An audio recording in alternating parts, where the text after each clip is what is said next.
All right, let's talk about something that's been a huge debate in boardrooms for years, ESG.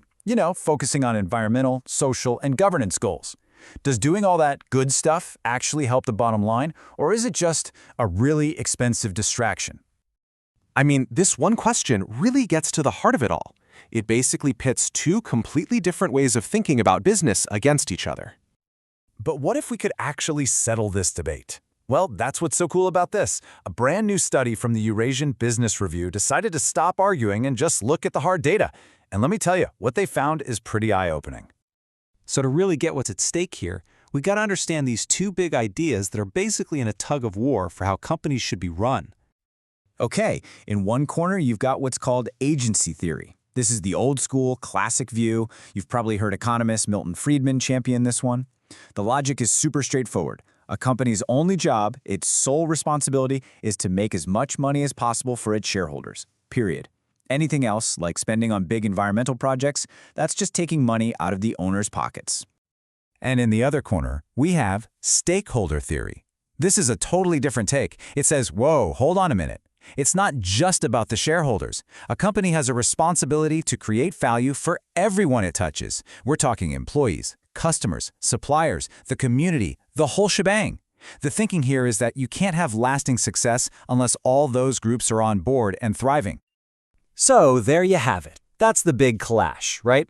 One side is laser-focused on profits for owners and sees ESG as a cost that gets in the way. The other side takes this big picture view and says, no, ESG isn't a cost. It's a vital investment in the company's future. Okay, so who's right? Theory is great, but what happens when the rubber meets the road? Well, that's what these researchers wanted to find out. They found the perfect place to test this, a bunch of innovative companies in Spain. Now this is the really clever part of the study. To make sure it was a fair fight, they didn't just compare random companies.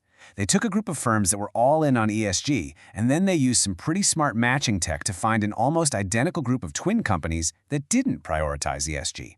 Think of it like a control group in a science experiment. This way, they could see what difference ESG alone actually makes. So they watched these two groups of companies over time, tracking all the important stuff. The big question is, after all that, who won? All right, first up, they looked at innovation. And wow, the result here was huge. The companies that focused on ESG were 15% more likely to roll out future innovations. So right away, the idea that ESG holds you back, this data says the exact opposite. It actually seems to fuel innovation. Okay, that's impressive. But what about reaching global markets? Can they compete on the world stage? The next thing they looked at was exporting. And guess what? The trend continued. The ESG firms were way more likely to be successful exporters. So not only were they coming up with more new ideas, they were better at selling those ideas around the world. But here's the ultimate test, right? Survival. When things get tough, which kind of company is more likely to stick around for the long haul? And again, the ESG-focused companies had the edge. They had a 6% higher survival rate.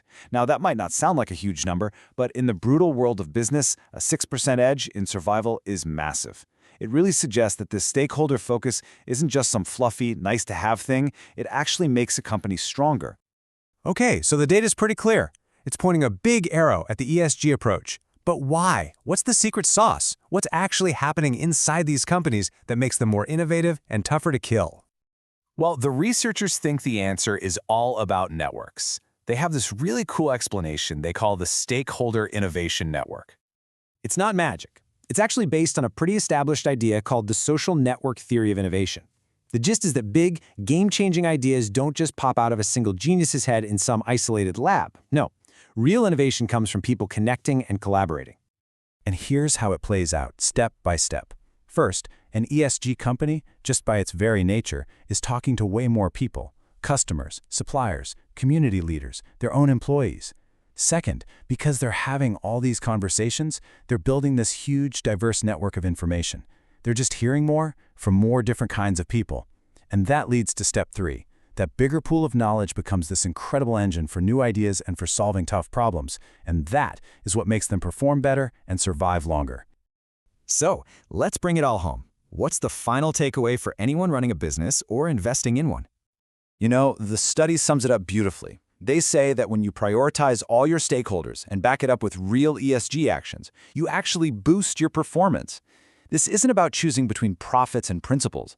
The evidence is telling us that doing good is actually a really smart way to do well.